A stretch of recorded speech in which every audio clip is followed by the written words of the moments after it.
नमस्कार बच्चों, स्वागत है आपका अपने YouTube channel Fatehpur education centre पर। आज हम चर्चा करने वाले हैं कि हाई स्कूल इंटरमीडिएट की परीक्षा 2025 की एकदम से नज़दीक आ गई हैं और जो कक्षा 10 वाले बच्चे बोर्ड की परीक्षा देने जा रहे हैं उनके मन में यह विचार चल रहे हैं कि बोर्ड परीक्षा में कॉपी किस प्रकार की आएगी, हम उसको कैसे भरेंगे, उसमें जो हम अपना परिचय यानी इंट्रोडक्शन कैसे भरेंगे। तो हम इस पूरे वीडियो पर चर्चा करेंगे। आप वीडियो के अंत तक बने रहें ताकि आप अच्छी प्रकार से जान सकें कि बोर्ड में किस प्रकार की कॉपी आएगी और उसमें हम अपना नाम और रोल नंबर, विषय, परीक्षा का तिथि और परीक्षा का जो दिन है किस प्रकार से भरा जाएगा। तो हम इस पूरे वीडियो पर चर्चा करें। केंद्र का नाम कैसे भरना है और कॉपी में कैसे लिखना है, तो हम इस पूरे वीडियो पर चर्चा करेंगे। आप वीडियो के लास्ट तक बने रहें ताकि आप अच्छी प्रकार से जान सकें और बोर्ड परीक्षा में बिना गलती किए हुए आप अच्छी प्रकार से अपनी कॉपी का फ्रंट भर सकें, ताकि एग्जामिनर आपसे प्रभावित हो जाए और आपकी जो कॉपी है वो अच्छे मन से चेक करे। तो आप वीडियो को बिना बढ़ाए हुए देखें ताकि बेटा आप अच्छी प्रकार से समझ सकें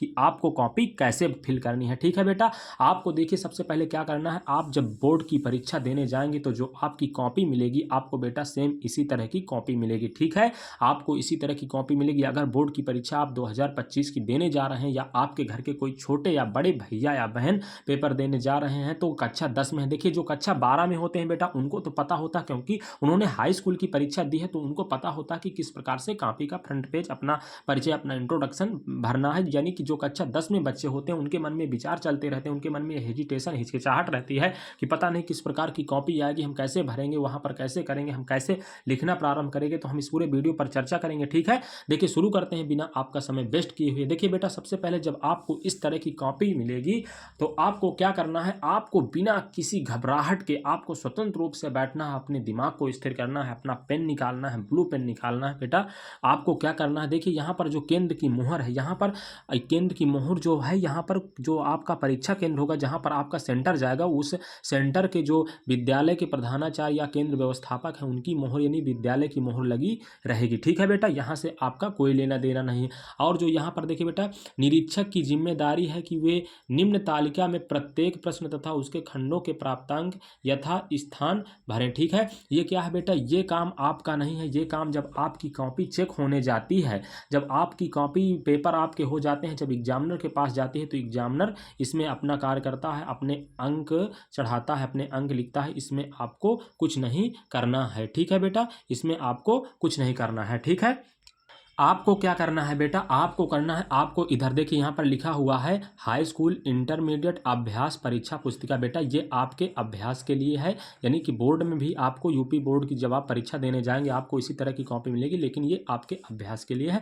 यहाँ पर सबसे पहले आप पढ़ेंगे, यहाँ पर लिखा हुआ है केंद्रायक्ष। आपको बेटा आसानी से इसके पीछे भी दिया हुआ है, हम पूरे आप वीडियो को ना बढ़ाइए ताकि आप अच्छी प्रकार से जान सकें। ठीक है बेटा, यहाँ पर लिखा हुआ है केंद्रायक्ष एवं कक्ष निरीक्षकों को यह अधिकार होगा कि वे परिषद की परीक्षा में सम्मिलित होने वाले अब परीक्षार्थी की तलाशी ले सकते हैं। उत्तर पुस्तिका की पीठ पर दिए गए निर्देशों को ध्यानपूर्वक पढ़िए तथा सावधानी के साथ पालन कीजिए। निम्नांकित क्रमांक 1 से 6 तक की पूर्ति स्वयं करें। देखिए सबसे पहले बेटा आपको क्या करना है, यहाँ पर देखिए लिखा हुआ है साफ साफ, जो यहाँ पर दिया गया है, यहाँ पर दिया गया है कि केंद्रायक्षीय एवं कक्ष निरीक्षकों को यह अधिकार होगा कि वे परिषद की परीक्षा में सम्मिलित होने वाले परीक्षार्थी की तलाशी ले सकते हैं, यानी कि वो आपकी तलाशी ले सकते हैं बेटा। ठीक है, आपको वहाँ पर नकल नहीं ले जानी है, आपको क्या ले जाना है, अपनी लेखन सामग्री ले जानी है बेटा। और क्या ले जाना है, अपनी लेखन सामग्री, और इसके बाद आपका जो आधार कार्ड होता है, जो आपका एक प्रूफ होता है, और आपका प्रवेश पत्र। ठीक है बेटा, और आपको अनावश्यक सामग्री लेकर परीक्षा केंद्र में नहीं जानी है। ठीक है,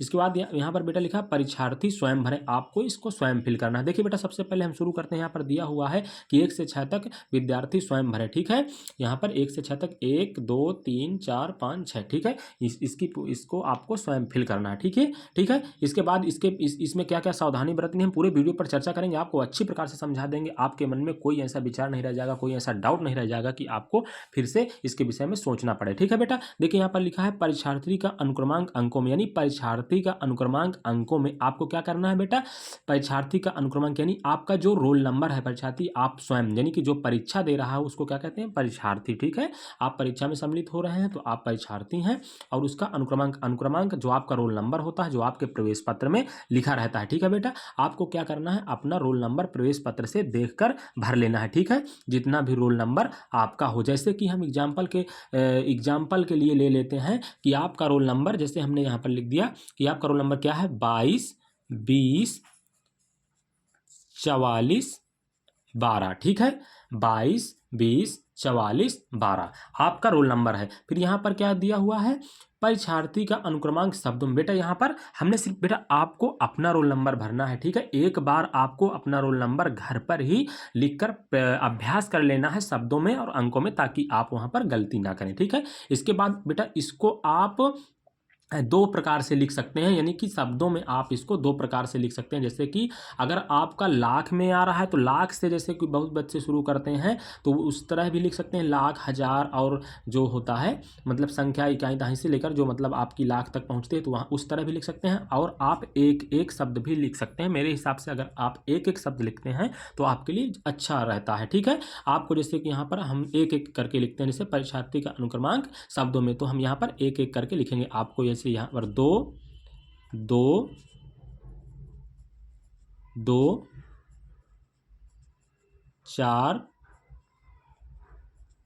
4 1 2। ठीक है बेटा, आपको यहाँ पर इस तरह से लिख लेना है। ठीक है, हमने यहाँ पर लिखा 22 20 44 12, तो हमने यहाँ पर इसको एक एक करके लिख दिया 2 2 2। फिर इसके बाद देखिए यहाँ पर शून्य लिखना भूल गए हैं। ठीक है, 2 2 के बाद यहाँ पर शून्य लिखना भूल गए हैं, तो आप यहाँ पर शून्य भी यहाँ पर सिर्फ आपको समझाने के लिए बेटा ऐसे लिखा गया है। ठीक है, शून्य, इसके बाद शून्य लिखना भूल गए, फिर 4 4 1 2। ठीक है, आपको इस प्रकार से लिख लेना है। इसके बाद बेटा यहाँ पर दिया हुआ है विषय प्रश्न पत्र। क्या दिया हुआ है बेटा? विषय प्रश्न पत्र। तो आपको विषय प्रश्न पत्र में क्या करना है? आपकी जो विषय, मान लीजिए आपका जो पहला पेपर कक्षा 10 वाले बच्चों का होता है तो मेरे हिसाब से सबसे पहले हिंदी का ही पेपर होता है। तो आपका विषय जैसे हिंदी है तो आपको इस प्रकार से आपको अपनी विषय हिंदी लिख लेना है। ठीक है बेटा, आपको ये हम सिर्फ समझाने के लिए कह रहे हैं, यहाँ पर हमारी राइटिंग तो नहीं बन रही। आप अपनी यानी कि जब बोर्ड की परीक्षा देने जाएं तो बढ़िया अच्छी राइटिंग से लिखें। ठीक है बेटा, इसके बाद यहाँ पर प्रश्न पत्र संख्या। ठीक है, आपको प्रश्न पत्र की संख्या भरनी है। ठीक है, इसके बाद क्या करना है? परीक्षा का दिन तथा तिथि, यानी कि परीक्षा का दिन है और तारीख आपको भरनी जिस दिन आप परीक्षा देने जा रहे हैं। जैसे कि 2025 में 24 फरवरी से संभवतः परीक्षाएं प्रारंभ हो रही हैं, तो आपको 24 फरवरी से, जैसे कि यहाँ पर परीक्षा का दिन तथा तिथि दिया हुआ है तो आप यहाँ पर क्या भरेंगे? जैसे 24 हम पहले तिथि लिखते हैं, तो यहाँ पर जैसे कि 24/2/2025। ठीक है, इसके बाद आपको क्या करना है? दिन कौन सा? दिन जो भी बेटा आपका पड़े आप यहाँ पर दिन डाल देंगे। ठीक है, इसके बाद जो भी आपका दिन हो आप दिन डाल देंगे। ठीक है, केंद्र का नाम, यानी कि जिस परीक्षा केंद्र में जहाँ पर आपका सेंटर गया है वो केंद्र का नाम पूछ रहा है। तो केंद्र का नाम, केंद्र का मतलब बेटा जहाँ पर आप पेपर देने गए हो, यानी कि जहाँ पर आप पेपर देने जाएंगे, जहाँ पर आपका सेंटर गया हुआ है, जो आपके एडमिट कार्ड में लिखा हुआ है परीक्षा केंद्र का नाम, उसी का ये नाम है केंद्र का नाम। तो जैसे मान लीजिए आपका सेंटर गया है राजकीय इंटर कॉलेज। कहाँ पर? राजकीय इंटर कॉलेज।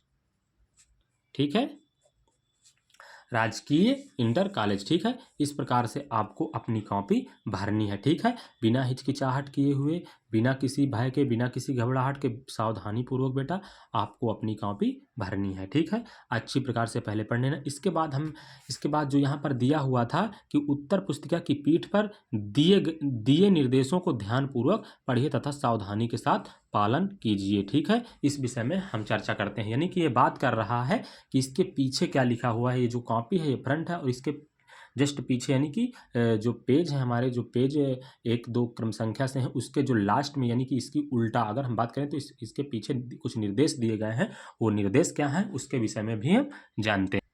देखिए बेटा यहाँ पर निर्देश दिए गए हैं। ठीक है, यहाँ पर क्या निर्देश दिए गए हैं? देखिए सबसे पहले यहाँ पर क्या दिया गया है? नंबर 1 क्या है? इसको अच्छी प्रकार से आप पढ़ेंगे। यहाँ पर देखिए लिखा है अभ्यास पुस्तिका आवरण पृष्ठ पर जिसे आप प्रयोग कर रहे हो अनुक्रमांक, प्रश्न पत्र का विषय इत्यादि का विवरण लिख दीजिए। यह कार्य प्रतिदिन परीक्षा के समय सर्वप्रथम करना चाहिए, परंतु आवरण पृष्ठ अथवा उत्तर पुस्तिका के अंदर किसी जगह पर अपना नाम किसी भी अवस्था में नहीं लिखना चाहिए। यानी कि बेटा ये कह रहा है कि आपको अपना जो रोल नंबर है, अपना जो नाम है, अगर नाम पूछ रहा है तो नाम और जो आपका रोल नंबर है पहले ही पेज में लिखना है। आपको अंदर जहाँ पर आप प्रश्न का उत्तर दे रहे हैं यानी कि कॉपी के अंदर आपको कहीं भी अपना अनुक्रमांक और अपना रोल नंबर और अपना नाम नहीं लिखना है। ये बोर्ड के नियम के खिलाफ है। ठीक है। इसके बाद ये दूसरा क्या है बेटा?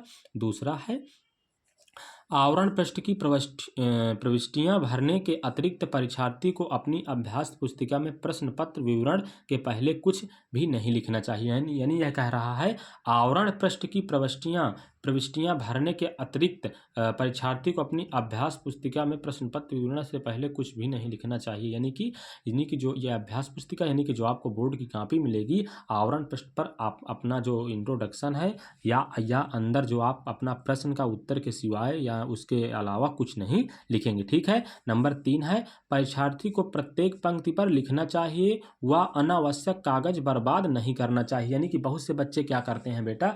बहुत से बच्चे करते हैं कि वो क्या करते हैं कि एक लाइन जैसे तुमने यहाँ पर डाल लिया प्रश्नोत्तर संख्या 1 और यहाँ से उत्तर डालना 3-4 लाइनें छोड़ दी, फिर उत्तर डालकर लिखना प्रारंभ किया, इसके बाद एक लाइन लिखा, फिर एक लाइन छोड़ दी। तो आपको इस प्रकार से नहीं करना। आप जितना लिखेंगे आपके शब्दों के हिसाब से एग्जामिनर आपको नंबर देगा। ये कह रहा है कि आपको लाइन नहीं छोड़नी है, यानी कि कागज बर्बाद नहीं करना है। ठीक है। नंबर 4 में इसका निर्देश क्या है? नंबर 4 में हम इसके निर्देश पर पढ़ते हैं और इस पर चर्चा करते हैं। परीक्षार्थी को चाहिए कि वे अभ्यास पुस्तिका के पृष्ठों के दोनों तरफ लिखे। रफकार अनावश्यक प्रलेख अथवा गुणन क्रियाओं कवर पृष्ठ के पीछे अथवा किसी अन्य बाएं पृष्ठ की ओर की जा सकती है, जिस पर रफ कार्य लिखकर काट दिया जाना आवश्यक है। अन्य किसी प्रकार का कोई अन्य पेपर प्रयोग करने की अनुमति नहीं दी जा सकती। यानी कि बेटा ये कह रहा है, देखिए सबसे पहले आपकी जो रफ कार्य करने की आवश्यकता पड़ती है वो पड़ती है मैथ के पेपर में, जैसे कि इंटर वाले बच्चे हैं उनको फिजिक्स में पड़ती है, मतलब फिजिक्स हो गया, केमिस्ट्री हो गया। अगर वो कोई चीज़ आप किसी भी पेपर में अगर आपको कुछ समझ में नहीं आ रहा तो आप रफ कार्य कर सकते हैं। लेकिन जब आप अपने जो बाईं ओर है बाईं ओर रफ कार्य करें और उसमें रफ कार्य लिखकर उसको क्रॉस कर दें, काट दें। ठीक है। ये कह रहा है। ठीक है। इसके बाद आपको क्या करना है? 5 नंबर पर देखना है। 5 नंबर क्या कह रहा है? अभ्यास पुस्तिका से कोई भी पृष्ठ फाड़ना नहीं चाहिए। जिस उत्तर को परीक्षार्थी काट देंगे उसको निरीक्षक मूल्यांकन नहीं करेगा। यानी कि अभ्यास पुस्तिका से कोई भी पृष्ठ फाड़ना नहीं चाहिए। ठीक है जी। आप जैसे किसी पर रफ कार्य करते हैं किसी पेज पर, तो आप उसको फाड़िए नहीं, उसको क्रॉस कर दीजिए। तो जो निरीक्षक है यानी कि जो परीक्षक है जो आपकी कॉपी चेक करता है, सॉरी निरीक्षक नहीं होगा, परीक्षक होगा जो एग्जामिनर आपकी कॉपी चेक करता है, वो उसको जब आप क्रॉस कर देंगे तो उसको चेक ही नहीं करेगा। आप ही अपने मन से बात निकाल दीजिए कि कहीं वो मतलब उसको ना चेक कर दे, हमने तो उस पर रफ कार्य किया था। ठीक है। ऐसी कोई बात नहीं होती। और आपने मन में कभी ये विचार ना लाना कि हम वहाँ पर रफ कार्य करने के लिए अलग से पेज ले जाएं। अगर आप ऐसा करते हैं तो ये बोर्ड के नियमों के खिलाफ है। ये आपको दंडित भी किया जा सकता है, आपको पेपर से बाहर किया जा सकता है, आपको रिस्ट्रिकेट किया जा सकता है। ठीक है। नंबर 6 क्या है? प्रश्नों के अनुसार उत्तर की संख्या भी दीजिए। यदि एक प्रश्न का उत्तर संपूर्ण खंडों सहित यदि हो समाप्त हो जाए तो नवीन प्रश्न उत्तर अगले पेज से आरंभ होने चाहिए। यानी कि जैसे कि बेटा ये कह रहा है कि जैसे कि आपने लिखा, जैसे कि एग्जाम्पल के तौर पर हम ले लेते हैं कि जैसे कि हम किसी लेखक का जीवन परिचय लिखते हैं। अगर हमने जीवन परिचय इसमें एक पेज में लिख दिया है और वो यहाँ समाप्त हो जाता है, तो अगर आपको फिर कोई नया प्रश्न लिखना है तो आपको यहाँ से शुरुआत नहीं करनी है, आपको नए पेज से शुरुआत करनी है, नए प्रश्न की नए पेज से शुरुआत करनी है बेटा। ठीक है। नंबर 7 क्या है? परीक्षार्थी को चाहिए कि प्रतिदिन परीक्षा भवन में प्रश्न पत्र बंटने के पूर्व ही वह अपने डेस्क तथा अपनी तलाशी स्वयं ले ले। यानी कि परीक्षार्थी यानी कि आपको बेटा कह रहा है कि अगर आप पेपर देने जा रहे हैं तो कह रहा है बोर्ड के नियम जो है निर्देश में दिया गया है कि परीक्षार्थी को स्वयं अपने जो डेस्क है यानी कि जो आप पेपर देने की जो आपको जहाँ पर आप बैठते हैं, जिस सीट पर आप लिखते हैं बैठकर, उसको आपको स्वयं चेक कर लेनी है कि हमारे आसपास कोई नकल से संबंधित कोई कागज़ में कुछ लिखा हुआ तो वहाँ पर नहीं है। अगर ऐसा आपको मिलता है तो आप अपने कक्ष कक्ष निरीक्षक को तुरंत सूचित कीजिए और उसको सौंप दीजिए, ठीक है। और अपनी आप स्वयं जांच कर लें कि आपके जेब में, आपके किसी जेब में आपकी कोई पर्ची, कोई कुछ लिखा हुआ कागज़ तो नहीं है, नहीं तो आप के लिए ये नुकसानदायक हो सकता है, ठीक है। आपके लिए ये अच्छा साबित नहीं होगा, ठीक है। इसके बाद 8 नंबर क्या है, बाहर से किसी भी प्रकार का कोई कागज़ परीक्षा भवन में लाने की अनुमति नहीं है। जैसे कि हमने पहले बताया कि आपको बाहर से कोई भी कागज़ नहीं ले जाना, वहाँ पर किसी चीज़ की अनुमति नहीं होगी, ठीक है बेटा। नंबर 9 क्या है, अंतिम लिखित पृष्ठ के नीचे परीक्षार्थी को अपना अनुक्रमांक अंकों में तथा शब्दों में लिख देना चाहिए। नहीं कह रहा अंतिम लिखित में, नहीं कि जब आपकी कॉपी भर जाएगी तो लास्ट पेज में परीक्षार्थी को अपना अनुक्रमांक अंकों में तथा शब्दों में लिख देना चाहिए। आप लास्ट वाले पेज में जब आप लास्ट क्वेश्चन करेंगे उसके बाद जैसे कि कॉपी भर जाती है या आप अपनी कॉपी समाप्त करते हैं लिखना, तो आप लास्ट में लिख दीजिए अपना अनुक्रमांक और अपना शब्दों में और अंकों में दोनों में आप अपना रोल नंबर लिख सकते हैं। तो मैं आशा करता हूँ बेटा कि आपको अच्छी प्रकार से समझ में आ गया होगा कि कैसे यूपी बोर्ड की कॉपी होगी, किस प्रकार की बोर्ड में परीक्षा में 2025 में कॉपी आपको भरनी है। अगर बेटा वीडियो अच्छा लगा हो तो आप वीडियो में कमेंट करके ज़रूर बताइए और वीडियो को लाइक कर दीजिए, अपने मित्रों को भी शेयर कर दीजिए। अगर आप चैनल पर नए हैं तो प्लीज़ चैनल को सब्सक्राइब कर दें बेटा, और अच्छे से मन लगाकर पढ़िए, अपने माता पिता का नाम रोशन कीजिए। धन्यवाद।